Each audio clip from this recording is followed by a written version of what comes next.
PM Modi की diplomacy पूरी दुनिया में चर्चित है, लेकिन इस बार उन्होंने कतर के अमीर शेख तमीम बिन हमद अल थानी को रिसीव करने खुद दिल्ली एयरपोर्ट पर जाकर ऐसा मास्टर स्ट्रोक खेला जो गल्फ के 8 देशों के लिए एक बड़ा संदेश बन गया। तो वीडियो को अंत तक जरूर देखें और कमेंट में बताएं कि क्या मोदी सरकार की ये नीति सही थी या नहीं। चलिए शुरू करते हैं वीडियो। दरअसल आमतौर पर किसी भी देश के लीडर को रिसीव करने के लिए विदेश मंत्री या कोई उच्च अधिकारी एयरपोर्ट पर जाता है, लेकिन पीएम मोदी ने सभी प्रोटोकॉल तोड़ते हुए खुद कतर के अमीर का स्वागत किया।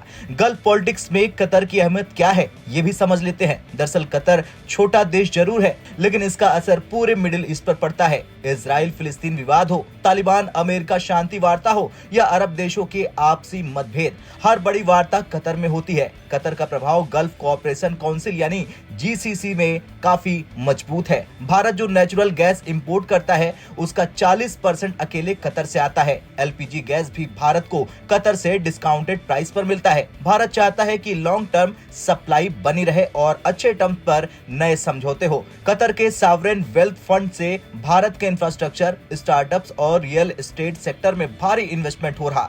8 लाख भारतीय कतर में काम करते हैं जो हर साल कई बिलियन डॉलर की रेमिटेंस भारत भेजते हैं। भारत चाहता है कि कतर भारतीय कामगारों की संख्या और बढ़ाए। बता दें पिछले साल कतर ने 8 भारतीय नौसैनिकों को जासूसी के आरोप में गिरफ्तार किया था। पीएम मोदी की कूटनीतिक कोशिशों से कतर ने सभी वेटरन्स को माफ कर दिया और भारत भेज दिया था। मोदी सरकार का ये जेस्चर उस गुडविल जेस्चर का हिस्सा हो सकता है। गल्फ में भारत के कई दोस्त देश हैं, लेकिन कतर के अमीर को खुद रिसीव कर पीएम मोदी ने बड़ा मैसेज दिया। भारत अब सिर्फ व्यापार तक सीमित नहीं बल्कि ये मिडिल ईस्ट की राजनीति में भी अहम भूमिका निभाने को तैयार है। भारत कतर के साथ बैलेंस बनाकर इजराइल फिलिस्तीन विवाद में एक अहम कूटनीतिक भूमिका निभा सकता है। भारत अपनी डिप्लोमेसी सिर्फ पश्चिमी देशों पर निर्भर नहीं रख रहा बल्कि खुद गल्फ में मजबूत पकड़ बना रहा। गल्फ देशों के साथ भारत के मजबूत होते संबंधों से पाकिस्तान और चीन को कड़ा संदेश गया है कि भारत की स्थिति अब पूरी तरह से मजबूत हो चुकी है।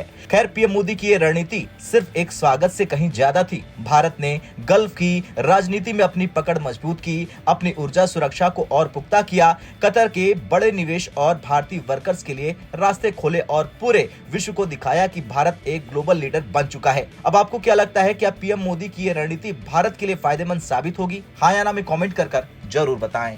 ब्यूरो रिपोर्ट, भारत तक।